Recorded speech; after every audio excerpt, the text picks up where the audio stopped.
Halo Logistician, tahukah kamu bahwa pengiriman barang adalah salah satu aspek penting dalam kegiatan logistik dan rantai pasok loh? Dalam dunia yang semakin terhubung, baik melalui perdagangan lokal maupun internasional, memahami alur pengiriman barang menjadi hal yang esensial bagi pelaku usaha, pelanggan, maupun penyedia jasa logistik.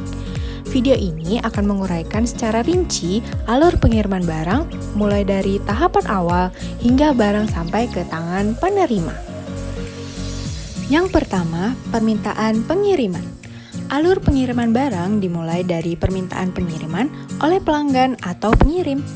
Permintaan ini dapat dilakukan melalui platform digital seperti aplikasi, situs web, atau secara langsung dengan mengunjungi kantor jasa pengiriman.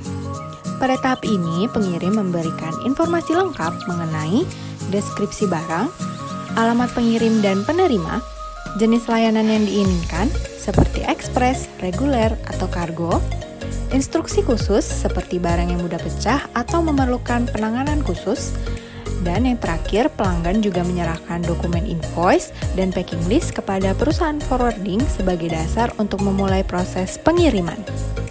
Yang kedua, proses penjemputan barang. Setelah permintaan pengiriman diterima, proses penjemputan barang pun dilakukan. Terdapat dua cara utama untuk proses ini. Yang pertama, penjemputan oleh kurir, yakni pengirim dapat menjadwalkan kurir untuk mengambil barang di lokasi pengirim. Yang kedua, pengantaran ke kantor jasa pengiriman. Pengirim membawa barang ke kantor atau drop point terdekat. Pada tahap ini, barang biasanya akan diperiksa untuk memastikan informasi yang diberikan sesuai dengan kondisi barang yang sebenarnya. Jika semua data valid, barang akan diberi label atau nomor resi sebagai tanda identifikasi. Tahapan yang ketiga yaitu pencatatan dan sortasi barang. Setelah barang diterima, langkah berikutnya adalah pencatatan, sortasi, dan pemesanan ruang kapal.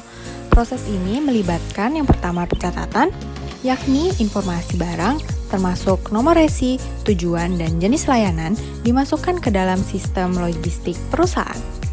Yang kedua, sortasi.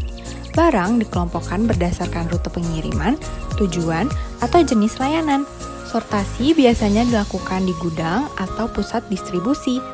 Teknologi seperti barcode dan RFID atau Radio Frequency Identification sering digunakan untuk meningkatkan efisiensi dan akurasi dalam proses ini. Yang ketiga, pemesanan ruang kapal.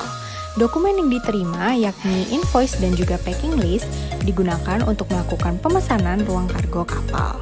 Setelah konfirmasi pemesanan, Bill of Lading diterbitkan sebagai bukti alokasi ruang kapal yang telah terpesan.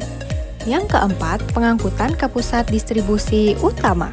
Setelah melalui proses sortasi awal, barang dikirim ke pusat distribusi utama. Pengangkutan ini dapat menggunakan berbagai moda transportasi seperti truk atau kendaraan darat untuk pengiriman lokal atau antar kota, pesawat untuk pengiriman jarak jauh atau internasional, dan kapal laut untuk pengiriman kargo besar atau internasional. Tahap ini membutuhkan koordinasi yang baik untuk memastikan barang tiba tepat waktu di pusat distribusi utama. Nah, setelah melakukan pengangkutan ke pusat distribusi utama, kita akan melalui proses sortasi di distribusi utama. Di pusat distribusi utama, barang kembali melalui proses sortasi. Pada tahap ini, barang dikelompokkan lebih spesifik lagi berdasarkan wilayah tujuan akhir. Barang yang akan dikirim ke lokasi yang sama biasanya digabungkan untuk efisiensi pengangkutan. Pusat distribusi seringkali memiliki peran penting dalam menentukan kecepatan pengiriman, terutama jika barang harus melewati beberapa titik transit sebelum mencapai tujuan akhir. Tahapan selanjutnya adalah pengiriman ke tujuan akhir. Setelah proses sortasi selesai, barang dikirim ke lokasi tujuan akhir. Tahapan ini melibatkan pengangkutan dari pusat distribusi ke lokasi penerima. Pengiriman dapat dilakukan oleh kurir lokal untuk wilayah yang dekat dan bisa dilakukan oleh mitra logistik lain jika pengiriman mencakup wilayah yang lebih luas atau berbeda perusahaan logistik. Selama proses ini, barang dapat dilacak oleh pengirim maupun penerima melalui sistem pelacakan yang disediakan oleh penyedia jasa pengiriman. Nah, logistician, kita udah sampai di tahap terakhir dalam proses pengiriman barang nih, yaitu penyerahan barang kepada penerima. Setelah semua prosedur terpenuhi, barang dikirimkan ke alamat penerima. Delivery order akan ditandatangani sebagai bukti sah bahwa barang telah diterima oleh pihak tujuan. Kurir biasanya akan menghubungi penerima untuk memastikan barang diterima dalam kondisi yang baik. Beberapa penyedia jasa pengiriman juga meminta tanda tangan penerima sebagai bukti bahwa barang telah diterima. Jika penerima tidak dapat dihubungi, barang biasanya akan dikembalikan sementara ke kantor atau agen pengiriman terdekat dan pengirim maupun penerima akan diberi informasi untuk pengambilan. Gimana? Udah ngerti kan gimana alur proses pengiriman barang ekspor impor? Nah, tapi kira-kira logistician penasaran nggak ya, apa sih faktor yang mempengaruhi alur pengiriman barang? Ada beberapa faktor yang mempengaruhi efisiensi dan keberhasilan alur pengiriman barang loh, yakni ada 6 faktor yang mempengaruhi, diantaranya yang pertama, jenis barang. Barang yang mudah rusak atau memerlukan penanganan khusus biasanya membutuhkan perhatian yang lebih selama pengiriman.